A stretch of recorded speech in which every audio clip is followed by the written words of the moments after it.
hari-hari ini saudara, banyak sekali kesempatan yang Tuhan berikan.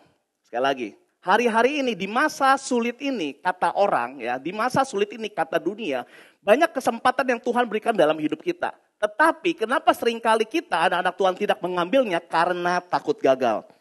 Saya bersyukur ya di dalam bulan ini kita mengambil tema tentang ketakutan ini. Dan saya percaya ini semua adalah tipuan iblis. Dan saudara, saya mau tekankan di sini adalah bagaimana kita meresponi kegagalan dengan sudut pandang Tuhan.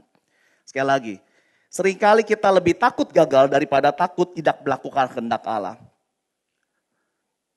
Banyak hal di dalam firman Tuhan kita belajar orang-orang yang melakukan kehendak Allah tetapi berani menerima kegagalan. Saya mau ingatkan saudara, bukankah Yesus hari ini, bukankah salib itu menandakan penjahat yang paling jahat? Tetapi kenapa Yesus hari ini berani menggenapi hal itu? Karena itu adalah apa yang Bapa kehendaki. Tetapi hari ini apa sudut pandang dunia tentang salib? Apa sudut pandang dunia tentang salib? Apa sudut pandang orang-orang di saat itu tentang salib? Salib adalah menandakan penjahat yang paling jahat. Kalau sampai penjahat disalibkan, itu benar-benar penjahat yang paling jahat. Tetapi Yesus melakukan itu semua karena apa yang Bapa inginkan. Nah saudara, kalau kita bicara tentang takut gagal, jujur saya hari ini pembicara motivasi, pembicara motivator, tetapi seringkali ketakutan gagal ini, keinginan kita hari ini menghadapi menghadapi kegagalan ini adalah supaya kita menjadi sukses, sekali lagi. Ya. Di luar sana digembur-gemburkan untuk supaya kita menjadi sukses, kita menjadi kaya, kita menjadi hal-hal yang dunia inginkan. Tetapi hari ini di Rajoli Church ini, hari ini kita mau menghadapi kegagalan, sekali lagi, untuk melakukan kehendak Tuhan. Amin. Amin saudara. Untuk melakukan kehendak Tuhan. Bukan hanya sukses kata dunia, bukan hanya menang kata dunia, tetapi apakah ini apa yang Tuhan mau apa enggak. Sukses enggak salah, ya. Menjadi kaya nggak salah, menjadi pemenang kata dunia nggak salah. Tetapi hari ini yang sempurna adalah melakukan kehendak Allah dalam hidup kita. Jadi saudara, hari ini saya mau katakan bukan gagal atau berhasil, namun responnya. Sekali lagi, bukan gagal atau berhasil, namun responnya. Jadi kegagalan atau keberhasilan ditentukan dari respon. Maksud saya apa? Bangkit saat gagal itu berhasil saudara. Bangkit saat gagal itu berhasil. Yang gagal adalah berhenti pada saat kita berhasil. Nah saudara, Yesus pada saat hari ini menuju salib, menuju Golgota, dia jatuh 3 kali. Apakah gagal? Enggak. Karena waktu dia jatuh, dia bangkit lagi dan menyelesaikan pertandingannya. Amin. Jadi saudara, di masa-masa ini banyak orang merasa gagal. Padahal itu enggak gagal, tetapi belum berhasil. Nah tetapi pengertian kita tentang kegagalan adalah pada saat langkah kita tidak mencapai tujuan itu adalah gagal. Dan akhirnya kita berhenti mencapai apa yang Tuhan mau dalam hidup kita. Kalau hari ini posisi saya di sini, saya ingin mencapai benda ini ya, oke, stand partitur itu gitu ya. Pada saat saya melangkah 1 langkah, saya sampai nggak saudara? Apakah ini gagal? Ngerti maksud saya saudara? Nah seringkali pada saat kita mencoba sesuatu dan kita belum sampai, kita bilang, gue gak bisa deh, percuma. Tuh kan gagal kan? Tuh saya udah coba lagi, tuh kan gagal kan? Nah seringkali tragisnya adalah kita berhenti sebelum 1 langkah kita mencapai apa yang Tuhan mau dalam hidup kita. Amin. Dan hari ini saya berdoa saudara, bukan hari ini teman-teman di sini, saudara di sini mencapai apa yang teman-teman mau, apa yang saudara mau. Tetapi mencapai apa yang Tuhan mau. Karena dengar, apa yang Tuhan mau jauh melebihi dari apa yang teman-teman mau. Melebihi daripada apa yang saudara mau. Seringkali saudara di luar sana, seminar di luar sana, acara-acara motivasi di luar sana adalah kenapa mereka berani membayar mahal untuk ikut seminar-seminar motivasi. Kenapa? Karena mereka membayar bagaimana caranya untuk mencapai apa yang manusia mau. Amin. Amin saudara. Mereka membayar bagaimana untuk mencapai apa yang dia mau. Balik-balik keinginan kita. Salah nggak? Nggak salah. Tetapi yang benar adalah, yang sempurna adalah apa yang Tuhan mau jauh melebihi daripada apa yang kita mau. Apa yang kita mau hanyalah tambahan. Semua katakan tambahan. Nah, saudara, jangan sampai kita tertipu, saudara. Justru dengar, di masa-masa yang katanya, selalu saya tambahkan katanya. Karena sebenarnya sulit atau enggak, itu tergantung persepsi kita tentang kondisi ini. Kalau hari ini kita mempunyai value brave, ya saya senang yang pertama adalah belief. Kita mendasarkan hidup kita, bukan karena kondisi. Kita mendasarkan hidup kita, bukan karena fakta-fakta di berita yang ada. Bukan karena jumlah positif corona yang terjadi, bukan karena kata krisis segala macam. Yes, kita harus hati-hati. Ya, yes, kita harus disiplin. Tetapi bukan untuk ketakutan kita menghadapi itu semua. Amin, saudara. Dan sekali lagi, bangkit saat gagal itu lebih baik daripada berhenti saat kita berhasil. Nah, saudara, Josh, anak saya kasih nama Josh artinya pemenang. Josh Cruz Theo Dirmanto, Cruz dari kapal. Cruz adalah kapal pesiar ya, semua kita di sini tahu. Satu alat transportasi yang paling banyak membawa banyak orang. Artinya adalah Josh artinya pemenang yang membawa generasi ke tempat yang Tuhan sudah berikan. Theo artinya dari Tuhan. Nah, saudara, pemenang apa sih? Pemenang adalah bukan orang yang gak pernah gagal. Tetapi orang yang selalu bangkit dari kegagalan. Nah, saya belajar saudara sebagai papi ya. Jadi terkadang seorang ayah ya, lebih sulit membiarkan anak gagal. Lebih sulit membiarkan anak kalah daripada mengkondisikan supaya dia menang. Sekali lagi. Saya sebagai orang tua, saya sebagai ayah, mungkin di sini juga para orang tua, para ayah atau para ibu, lebih sulit hari ini lebih sulit membiarkan dia gagal daripada mengkondisikan dia menang. Contoh, saya lagi main ular tangga sama dia. Oke, namanya ular tangga butuh skill gak saudara? Halo? Butuh kemampuan gak? Butuh hoki. Butuh gak? Saya juga maunya angka yang keluar saya gak menang gitu loh. Tetapi beberapa kali memang membuat, saya contoh nih. Ya, kata orang pakai mindset, gak tahu ya itu pakai pede. 5 gitu kan. Saya tahu 5 langkah tangganya langsung gitu. 5. Ya papi gitu loh. Mau gak saya hari ini 5? Gak mau juga, maunya saya kalah. Oke, maunya saya hari ini mengkondisikan supaya dia menang. Weh, Josh hebat menang. Weh, Josh hebat menang. Saya lebih gampang untuk membiarkan dia menang daripada membiarkan dia kalah. Kenapa? Aduh nanti dia kecewa, aduh nanti dia sedih. Ya kalau menang ya menang, kalau kalah ya kalah. Dan saya ajarkan dia, Josh kalau kalah gimana? Ya saudara bisa tanya dia, Josh kalau kalah gimana? Dia bilang coba lagi. Dan beberapa kali dia bilang, gak apa-apa papi. Nah giliran saya yang kalah dia ngomong gitu. Gak apa-apa papi kalah, coba lagi. Dalam hati saya, lu kalah aja lu mewek gitu ya. Oke, jadi pada saat dia kalah, pada saat dia gagal, dia udah tahu coba lagi. Karena pada saat dia belum berhenti mencoba, dia belum gagal, amin. Pada saat saudara belum berhenti mencoba, saudara belum gagal.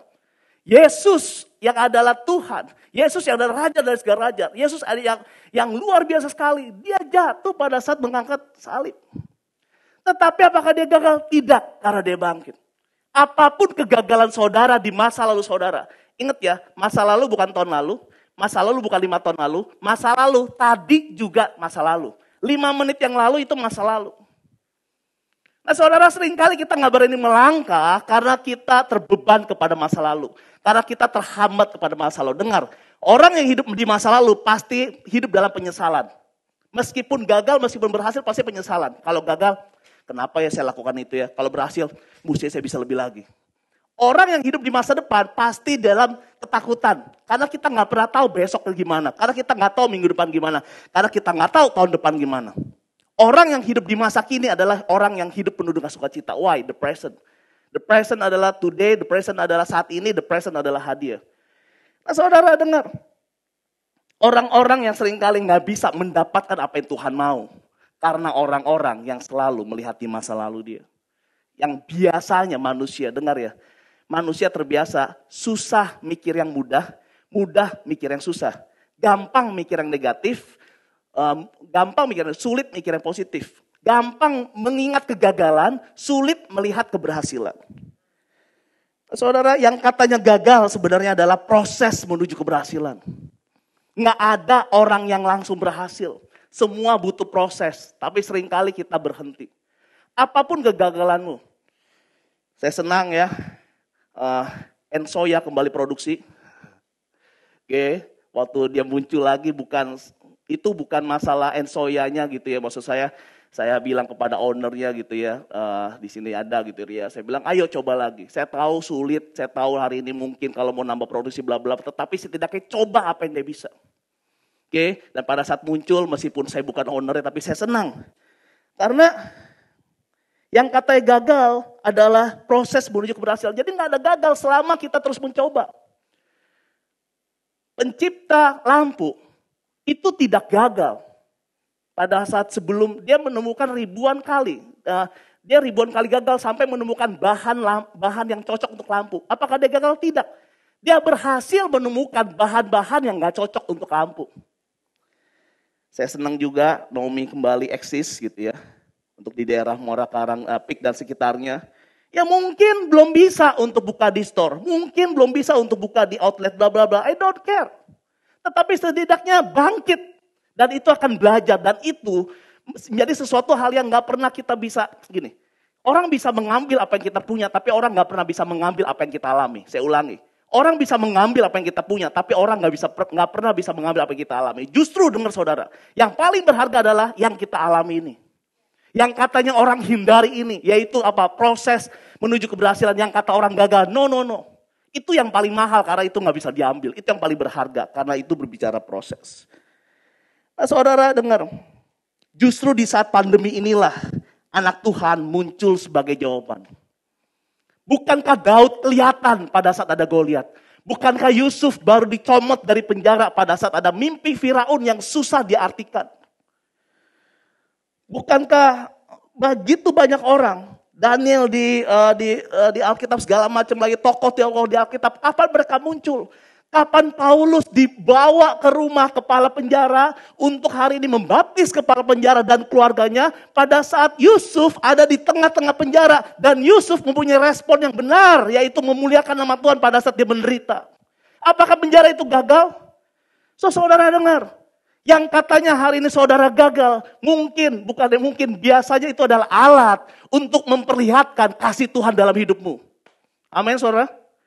Sekali lagi, yang katanya, yang menurut saudara hari ini gagal, aduh kondisi saya susah segala macam lain. Justru itu adalah alat untuk memperlihatkan kasih Tuhan dalam hidupmu. So hari ini, tema hari ini, judul khotbah hari ini adalah jawaban. Semua katakan jawaban. Sekali lagi semua bilang adalah jawaban. Jadi justru saudara, hari-hari ini, justru kesempatan kita untuk bisa menjadi jawaban. Apa yang kita bisa lakukan? Apa yang kita bisa support orang? Gak harus uang segala macam. Gak harus hal-hal yang spektakuler. Mungkin saat ini saudara bisa mendengarkan keluh kesah orang-orang. Itu adalah jawaban. Orang bisa berterima kasih. Thank you ya. Kamu mau mendengarkan saya. Terima kasih ya. Kamu mau menyediakan kuping untuk saya. Apa yang hari ini kita bisa lakukan untuk menjadi jawaban?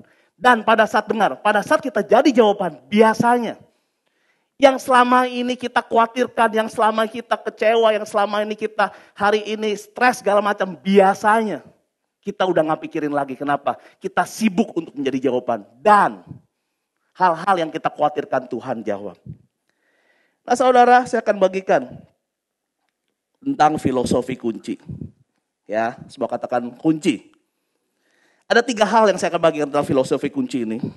Ya. Di masa new normal ini jam gak berfungsi sebagai penunjuk waktu, tetapi sebagai stopwatch.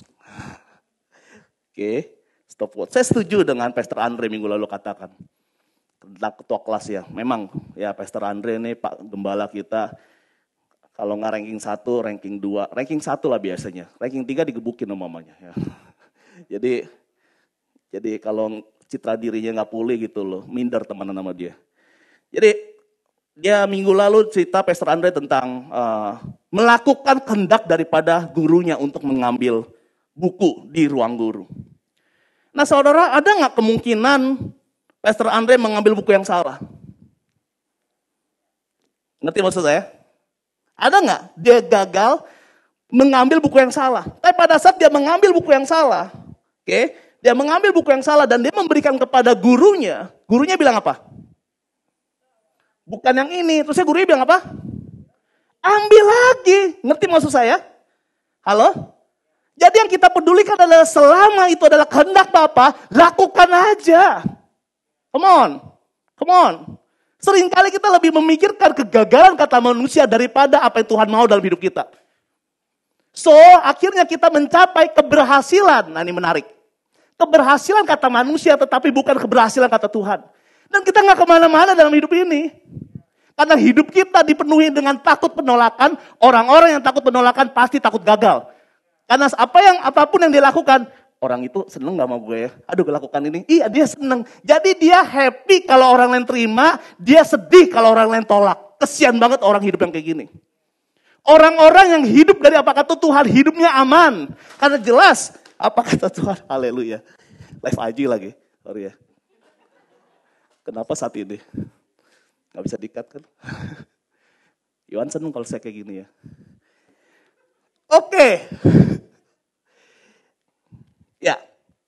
Karena jelas apa yang Tuhan mau itu selalu sempurna, amin. Karena jelas apa yang Tuhan ciptakan, spek yang ada dalam hidup kita, ini sesuai dengan apa yang Tuhan mau. Dan peralatannya sesuai dengan kehendak Bapa. So, come on, lakukan kehendak Bapa. Filosofi kunci. Ya, maaf saya taruh sini ya. Boleh gak? Gak apa-apa deh. Filosofi kunci. Filosofi yang pertama, saya renungkan tentang kunci ini adalah, setiap gembok, ini gembok, pasti ada kuncinya, amin. Amin. Setiap gembok pasti ada kuncinya. Kalau sampai gembok nggak ada kuncinya, itu namanya bukan gembok. Setiap gembok pasti ada kuncinya. So, setiap persoalan pasti ada jawabannya, nggak mungkin nggak ada. Kalau Tuhan izinkan tantangan dalam hidupmu, pasti ada jawabannya. Kalau Tuhan izinkan tantangan dalam usahamu, pasti ada jawabannya. Kalau Tuhan izinkan tantangan dalam keuanganmu, pasti ada jawabannya. Karena setiap persoalan, karena setiap gembok, pasti ada kuncinya. Setiap persoalan, pasti ada jawabannya. Kalau persoalan nggak ada jawabannya, tidak mungkin Tuhan izinkan terjadi dalam hidupmu. Pasti. Nggak mungkin. Pasti ada jawabannya. So, saudara, seringkali kita stres, seringkali kita takut gagal. Hari ini kita pikir, udah deh percuma deh. Udah deh percuma deh saya melangkah. Kenapa? Pasti nggak ada. Kenapa pasti nggak ada? Filosofi yang kedua. Filosofi yang kedua. Setiap kunci pasti lebih kecil daripada gemboknya. Pernah lihat kunci sebesar gembok? Pernah lihat kunci pintu sebesar pintu? Ngerti maksud saya? Pernah lihat kunci mobil sebesar mobil? Ngerti maksud saya? Setiap kunci pasti lebih kecil daripada gemboknya. Bahkan lebih kecil, jauh lebih kecil. Maksud saya apa? Seringkali jawaban itu adalah hal-hal yang sederhana. Seringkali jawaban itu ada hal-hal yang simple. Seringkali jawaban itu adalah sesuatu yang biasanya kecil. Tetapi kita nggak lihat sebagai jawaban. Kenapa? Karena kita pikir ini nggak mungkin persoalan yang sebesar itu bisa saya jawab dengan ini. Nggak kepikir pada jawabannya ada. Nggak mungkin sebelum corona aja saya empot-empotan dalam keuangan. Aduh lagi corona gini, mana mungkin dengan cara yang seperti itu. Kalau nggak seperti itu, ingat Daud, Goliat dikalahkan dengan batu. Kerajaan iblis dimenangkan oleh salib Yesus. Amin. Bukan pertempuran surga yang luar biasa. Wah, kerahkan seluruh malaikat, hajar kerajaan iblis. No. Dengan salib Yesus. Juru selamat lahir di dunia di kandang domba. So, saudara, seringkali kita berpikir hal-hal yang dunia pikir. Kalau mulai usaha butuh modal yang besar, butuh karyawan. Nggak mungkin lah segala macam lainnya. Kalau namanya kerja butuh ini segala macam. Kalau namanya permasalahan keluarga yang pelik seperti ini, saya harus mencari orang yang wow untuk menyelesaikan persoalan saya. Nggak mungkin cuma dengan doa. Aduh udah deh nggak usah ngomong kayak gitu deh. Kunci selalu lebih kecil daripada jawaban. Kunci selalu lebih kecil daripada gembok. Nah seringkali, saking kecilnya, saking sederhananya, kita nggak kelihatan. Kita nggak lihat ini. Kita anggap apa? Percuma. Atau bahkan kita nggak lihat.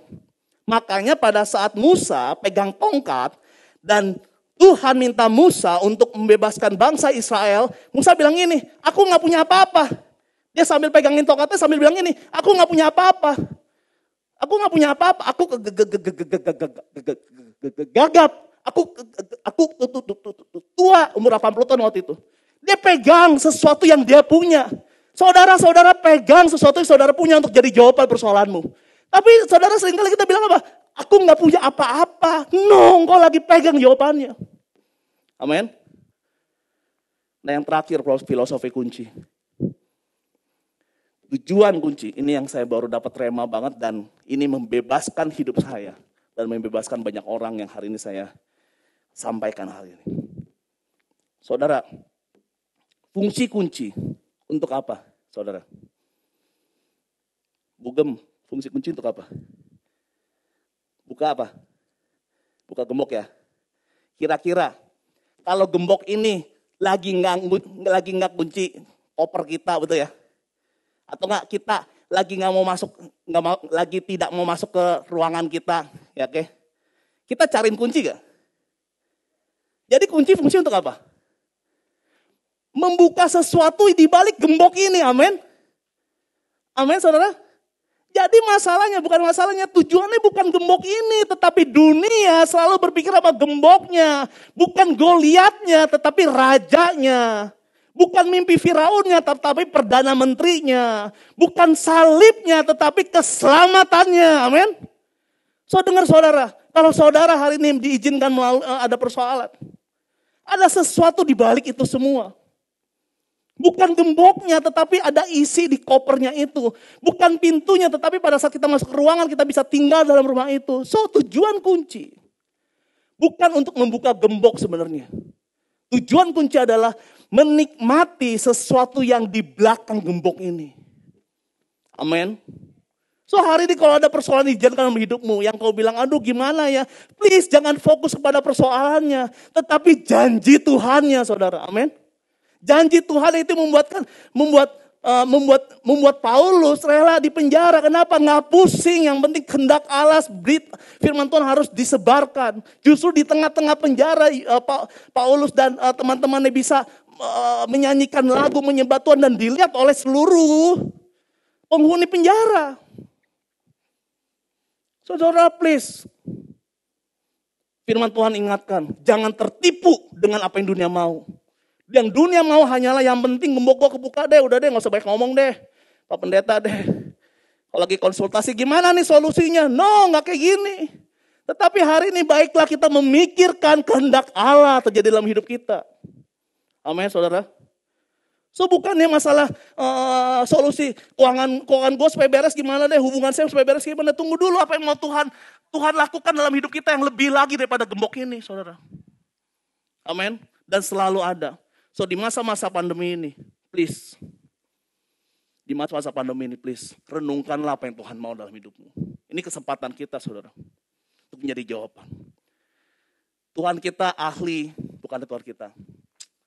Kristus tetap eksis, amin. Bukankah Yusuf keluar dari penjara pada saat lagi ada masalah, yaitu mimpi Firaun gak bisa diartikan. Bukankah Daud bisa masuk ke istana justru gara-gara ada Goliat. Oke, teman-teman, hari ini di tempat ini kita punya nilai brave untuk menjadi jawaban. Bukan sekedar value, tapi saya senang kalau teman-teman hari ini bisa keluar di saat orang-orang butuh jawaban. Saya akan tutup dengan 3 hal. Tutup 3 hal ya, tutup mah 1 hal. Tenang, masih ada waktu. Saya pakai stopwatch kok. Oke, saya akan tutup dengan 3 hal. Key. Semua bilang key. Kunci. Yang pertama adalah kebiasaan. Semua bilang kebiasaan. Jadi saudara dengar, kita biasa punya pola pikir dunia. Kita biasa melihat kegagalan sebagai akhir. Kegagalan bukan akhir. Ujung ada baru akhir. Jadi kita nggak apa-apa gagal, tapi ujungnya berhasil. Ngerti maksud saya? Kita nggak apa-apa hari ini kalau lagi kalau lagi tes segala macam, kalau lagi latihan gitu ya, sering gagal segala macam, tapi ujiannya berhasil. Daripada hari ini kita tes segala macam, nyontek segala macam ya, tetapi ujiannya gagal gitu. Jadi seringkali hari ini kita melihat kegagalan dengan sudut pandang yang salah. Yang pertama adalah kebiasaan. Nah saudara, saya minta tolong, ini bisa di ini.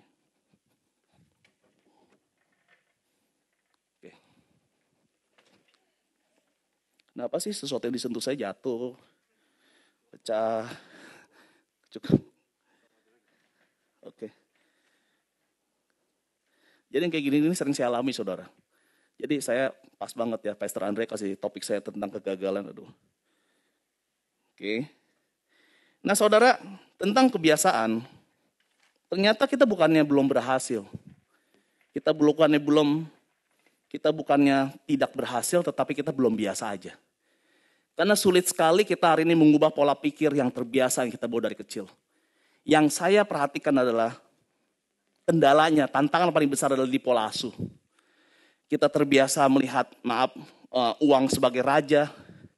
Kita terbiasa melihat kalau yang jauh lebih tua bicara itu pasti benar. Kita takut menyampaikan ide dan segala macam lainnya. Dan itu kebiasaan yang terjadi di pola pikir kita. Dan akhirnya untuk mengubah hal itu butuh proses. Nah saya minta siapa ya? Ricky deh bro. Tolong maju ke depan dong. Ini Ricky ini motivator saya loh.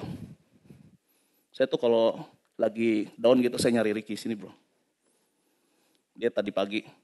Halo Kojo gitu. Halo bro. Kojo khotbah ya? Iya. Wah, saya menunggu-nunggu. Waduh thank you ya. Menenangkan saya itu. Oke, pengkhotbah butuh motivasi juga. Nah, saya minta Ricky untuk tanda tangan 3 kali. Simpel ya. Ya lebih gede dikit. Oke, wis. Ini hidupnya berarti simpel ini.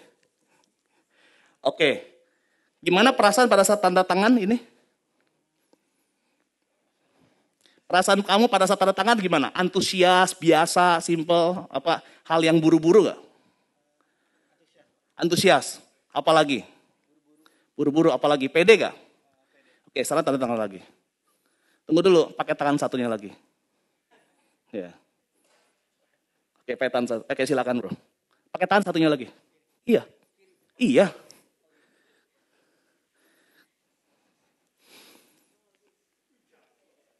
Bodoh. Saya tanda tangan pakai tangan biasa aja udah jelek, gimana pakai tanda tangan satu lagi? Oke, gimana rasanya pada saat tanda tangan yang satunya lagi? Gugup Pak, ragu-ragu. Pada saat diminta, males gak sebenarnya? Iya. Takut gak? Takut. Hasilnya gimana? Sesuai gak? Sesuai. Pada saat kayak gini mau coba lagi gak? Biasanya. Enggak Pak. Kenapa? Takut jelek. Oke, thank you, tepuk tangan untuk Ricky. Lebih meriah lagi dong. Nah, ini yang kita alamin teman-teman, saudara. Oke, saya undang pemain musik ke depan. Ini yang kita alami. Ya. Pada saat kita mencoba, hari ini kita mau yang kayak gini aja. Karena biasa berpikir, biasa lakukan. Tapi pada saat kita mencoba hal yang baru, belum mencoba aja kita udah takut. Oke, belum mencoba aja kita udah takut. Belum mencoba aja kita udah, pasti jelek. Nah, pada saat mencoba pertama kali, kita bilang apa? Tuh kan jelek. Akhirnya apa terjadi? Kita balik lagi ke pola pikir lama. Gue gak bisa deh, sulit. Yang kayak gitu mah untuk rohaniwan aja. Usaha yang kayak gini gue tuh gak pernah bisa. Dari dulu gue emang biasa kerja. Udahlah, gue takut dan segala macam lainnya. Nanti kalau gini, kalau gitu gimana? Aduh udah deh. Atau enggak, tuh kan saya udah coba usaha nih. Tuh kan. Aduh, karyawan gue buka usaha yang sama. Udah deh, percuma deh. Tetapi kalau yang seperti ini diulang kurang lebih 100 kali. Hasilnya bisa sama kayak ini gak? Bukan bisa atau gak bisa, tetapi biasa apa gak biasa. Amin saudara. Amin. So ayo dong. Kalau hari ini mencoba hal yang baru. Itu bukan gagal. Tetapi belum biasa aja. Ya. Mak-mak di sini. Ya atau nggak bapak-bapak di sini yang anaknya school from home. Be brave. Iya dong, sekarang kan guru kan. Orang tua tuh udah asisten guru. Ya, saya kemarin kita staycation lah ya. Jujur itu menghibur istri saya selama seminggu lah. Saya di kamar, saya diam, saya berdoa gitu. Kalau istri saya bilang, Jos, aduh, kamu gak bisa ya? Aduh itu konsen, Jos konsen. Dalam hati saya, Tuhan. Karena kalau saya lakukan, lebih stres lagi. Yang pertama itu. Yang selanjutnya adalah bro. Adalah enjoy, semua bilang enjoy. Semua bilang enjoy. Tapi gimana, bro, gimana pastor kalau hari ini saya lakukan itu tetap enjoy? Saya akan bagikan cepat aja. Untuk bisa enjoy kita butuh 2 L. L yang pertama lihat, semua bilang lihat. Oke, sorry tadi saya mesti baca firman. Bentar ya. Filipi 3 ayat 13-14. Saudara-saudara, aku sendiri tidak menganggap bahwa aku telah menangkapnya. Filipi 3 ayat 13-14. Tetapi ini yang kulakukan, aku melupakan apa yang telah di belakangku tadi, kebiasaan. Nggak usah diingat kegagalannya, tetapi belajar dari kegagalannya. Nggak usah diingat dari keberhasilannya, tetapi belajar dari keberhasilannya. Lakukan hal yang baru dengan lebih baik. Oke, yang selanjutnya adalah enjoy. Gimana caranya? Yaitu lihat. Lihat apa? Lihat ujungnya. Di sini dikatakan apa? Mengarahkan diri kepada apa yang ada. Oke. Berlari-lari kepada tujuan untuk memperoleh hadiah, yaitu panggilan sorgawi dari Allah dalam Kristus Yesus. Jadi kenapa kita bisa enjoy? Kita lihat ujungnya, kita lihat hadiahnya, kita lihat panggilannya, kita lihat ada digenapi panggilannya. Oke, panggilan saya saudara jujur untuk generasi. Jadi pada saat saya lagi mau berhenti, saya lihat ada generasi yang berubah, ada generasi yang melakukan nilai-nilai brave, ada generasi yang mau hidup dari kebenaran. L yang selanjutnya adalah lingkungan untuk kita bisa enjoy. Hidup dalam komunitas yang mau hidup dari kebenaran. Hidup dari komunitas yang mau hari ini fokus kepada kehendak Allah, bukan kegagalannya. Hidup dalam komunitas yang biasa lakukan hal-hal yang luar biasa. Hidup dalam komunitas yang terbiasa bangkit pada saat gagal. Hidup dari komunitas yang hari ini gak pernah menyerah. Makanya kita ada komunitas namanya Club Changing Life Through Unity and Build Others. Mengubah hidup melalui kesatuan dan saling membangun. Orang-orang yang membangun itu bukan orang-orang yang gak pernah gagal, tetapi orang-orang yang bangkit dari kegagalan. Orang-orang yang saling menginspirasi, ayo kamu bisa. Itu klub, saudara. Dan yang terakhir yang Y. K adalah kebiasaan, E adalah enjoy. Yang terakhir adalah Y, yaitu yang.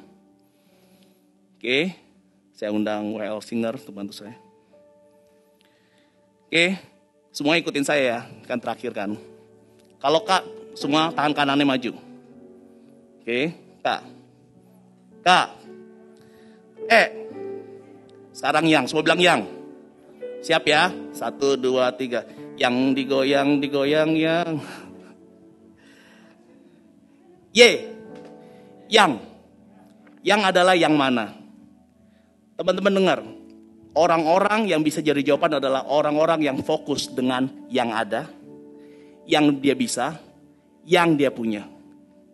Apabila kita fokus dengan yang kita nggak ada, yang kita nggak bisa, yang kita nggak punya, kita akan jadi persoalan. Sekali lagi, setiap kita berpotensi jadi gembok, juga berpotensi jadi kunci. Orang-orang yang fokus dengan yang ada, yang dia bisa, yang dia punya, itu akan jadi jawaban. Tapi orang-orang yang fokus yang dia nggak bisa, yang dia nggak ada, yang dia nggak punya, dia akan jadi persoalan. Dia akan selalu ngomongin yang nggak ada, yang nggak bisa, dan dia akan jadi persoalan. Butuh orang lain yang hari jadi jawaban atas hidup dia. Tapi pada saat kita jadi yang ada, fokus yang ada, yang bisa, dan yang kita punya, kita akan jadi jawaban. So saudara, lupakan yang terlalu, menghadap ke depan. Yang ada, yang kita punya, yang kita bisa, itu berbicara apa? Menghadap ke depan. Mengarahkan diri kepada apa yang ada di hadapanku, firman Tuhan bilang. Apa yang ada di hadapanku? Yang ada. Bukan yang ada. Yang ada di hadapan kita ini apa? Modal segitu, ya pakai. Tenaga segitu, ya pakai. Waktunya sebegitu, ya pakai. Teman-teman yang segini, ya pakai. Yang ada apa? Sesuatu yang besar, sesuatu yang banyak dimulai dari apa yang ada. Percayalah. Amin. Hi Bravers, welcome to Raja Wali Church. We're glad you're here. Di tahun 2020 ini, kita akan belajar tentang transform. Selama bulan Agustus, kita akan belajar tentang fear. Bravers, sehubungan dengan ibadah new normal yang berlangsung di Raja Wali Church, Untuk menghadiri ibadah tatap muka, Bravers wajib mengisi online form. Form dapat diakses melalui nomor hotline Raja Wali Church yang dapat diakses melalui akun sosial media kami. Apabila Bravers dalam kondisi kurang sehat, kami anjurkan untuk tetap di rumah. Selama ibadah new normal berlangsung, Bravers diwajibkan memakai masker selama ibadah berlangsung, menggunakan pembersih tangan atau hand sanitizer yang telah disediakan, tetap menjaga jarak fisik, tidak berkerumun, dan langsung meninggalkan tempat ibadah setelah ibadah selesai. Bravers, Raja Wali Church juga melakukan perubahan dalam hal persembahan. Untuk keamanan kita bersama, saat ini Raja Wali Church tidak menerima persembahan dalam bentuk uang tunai. Jika Bravers ingin memberi, ada dua cara yang dapat Bravers lakukan. Bravers bisa scan QR code yang telah tersedia dan dapat diakses melalui berbagai platform e-wallet dan mobile banking. Atau bisa melalui transfer ke nomor rekening BCA yang tertera pada layar berikut ini. Apabila Bravers sedang menghadapi pergumulan hidup, kami juga rindu untuk mendukung Bravers dalam doa. Bravers bisa mengisi form doa atau prayer request. Jika Bravers sudah memutuskan untuk menjadi anggota tetap di Raja Wali Church, Bravers bisa mengisi form connect. Selain itu, jika Bravers ingin terlibat dalam pelayanan di Raja Wali Church, Bravers bisa mengisi form serve. Seluruh form dapat diakses melalui QR code yang telah disediakan. Kami juga mengundang Bravers untuk bergabung di klub atau komsel. Saat ini, klub masih diadakan secara online setiap hari Rabu jam 7.30 malam melalui aplikasi Zoom. Untuk bergabung, silakan menghubungi tim hospitality kami. Bulan ini, Raja Wali Church akan kembali mengadakan Brav Talk dengan tema Fear No More. Mari bergabung di Brav Talk sesi ke-6 lewat Instagram Live, Kamis 13 Agustus 2020 jam 8 malam. Dapatkan update terbaru tentang Raja Wali Church melalui social media account Raja Wali Church berikut ini. Jangan lupa untuk like, comment, subscribe, and share. That's all Raja Wali updates for today. Stay safe, be brave, see you next week, and God bless you all.